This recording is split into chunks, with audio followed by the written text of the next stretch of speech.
Welcome back, Patreon class. Beautiful day, isn't it? It's been a while since we talked like this. The reason that I'm making this video is I want you to know that in the spring semester, MrBettsClass is going to be changing a little. And when I say changing, I mean in terms of presentation, not content. I'm still going to be making consistent videos on history, mainly American history, though as we shift to like the second half of American history, there'll be more overlap with world, which is great. But if you haven't noticed, this past semester, I've been experimenting a little with animation, and in the spring semester, I want to go all in. Spring semester, I'm planning on making an animated semester. Yeah, those videos take me more time, but I am getting better and quicker at it. I just know trying to pop out an animated video every single week is unrealistic, but every 2 weeks, I think that might be able to work. I'm actually using pretty much all of my winter break to plan and to see how long it actually takes me and to get systems in place. I'm realizing I should have did this last night when that weird blue sky was over NYC. If you didn't see that, it was crazy. Anyway, why am I doing this? I'm doing this for a ton of different reasons. One reason, I know I'm best known for the parody songs. I've done over 100 historical parody songs and they're great, they're fun, I love them. I've done over 100 of them. I don't think I'm growing very much as a content creator by making them, and you know what? They're always going to be there. I have no intention whatsoever of ever taking them down, and if you saw my Lexington and Concord video, it was an animated music video. I had a lot of fun doing that, so it doesn't rule out parody songs. If you take a look at mine from last year to this year, I don't think what I'm doing has really grown that much. Speaking of growth from a channel perspective, I found that this fall semester has been really stagnant, and I went really hard on the parody songs. I mean, 10 out of the 16 videos were songs. I didn't do that at all last year, and I actually fell well short of where I wanted the channel to grow in 2019, and I think part of that is because my particular approach right now is kind of limiting to that. Now, it's not all about like growing the channel, but when I'm putting in upwards of 20 hours on a video and it's just kind of like sitting there, it doesn't really have the life that I want it to, it can be really disheartening. Also, honestly, I think the animated videos that I want to do, I can be more, I just stepped in a really big puddle. I think the animated videos that I want to do are actually going to be better for instruction. I've used my videos in my class and they work really well at the beginning of a class to pique curiosity. My socks are so wet. And they work at the end of the class to kind of review, but they're not that good at actually delivering content. I think an animated approach can really help with that. I think an animated approach you can actually use in the middle of your lessons to deliver your content, to flip your classroom. I think it's more versatile in that respect. I think also it will help the channel grow because it will be more versatile. It will attract others. Animated history on YouTube is really big. And how do I know that? Because it's the content that I like to watch. I like to consume that content. I like to make it as well, so I want to start doing that. While admittedly it will take me more time to create these kinds of videos, it's actually more flexible time in the creation. Making the parody songs, like relying on them, I have to make the script. Everybody has to make the script, doesn't matter what video it is.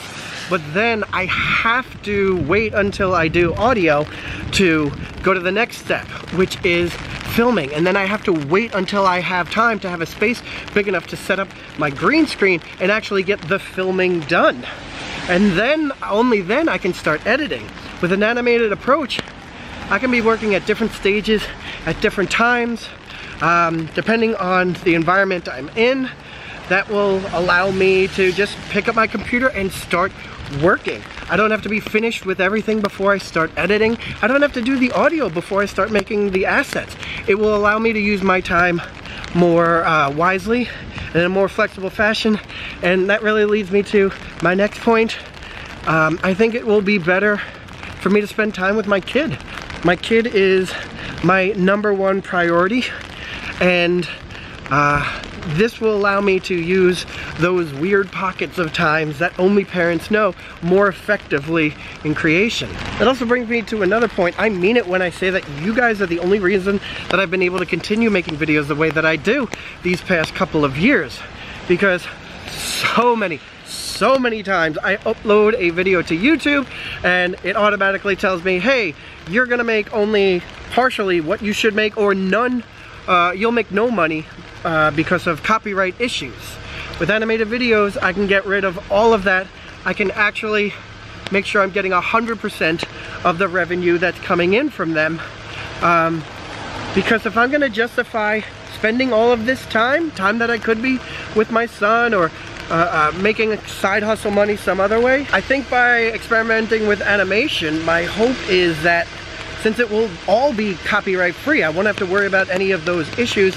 I can get properly compensated for all the work that I'm putting in. Because we know as teachers, you need to have a side hustle nowadays. Everybody has a side hustle. But I need to be able to fully justify the amount of time that I'm spending on my side hustle with the amount that I'm getting back from it. So those are just like some of the reasons that I wrote down for why I'm doing this change. So how is the change actually going to work?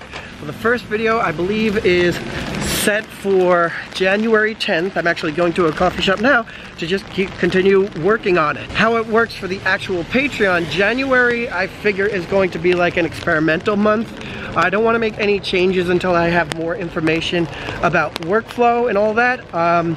I may keep it. I may keep the monthly system going on, but there's a good chance that since it will be less content, there's a good chance that I may change the model to a per project or a per upload model, in which you will only get charged per finished uploads. Ones that you'll know of in advance, and you can actually set caps, like how much you want to spend. January is going to be the experiment month to figure out how all of that is going to work. I really hope you guys stick around, because I really think that this content will be important. It will be effective.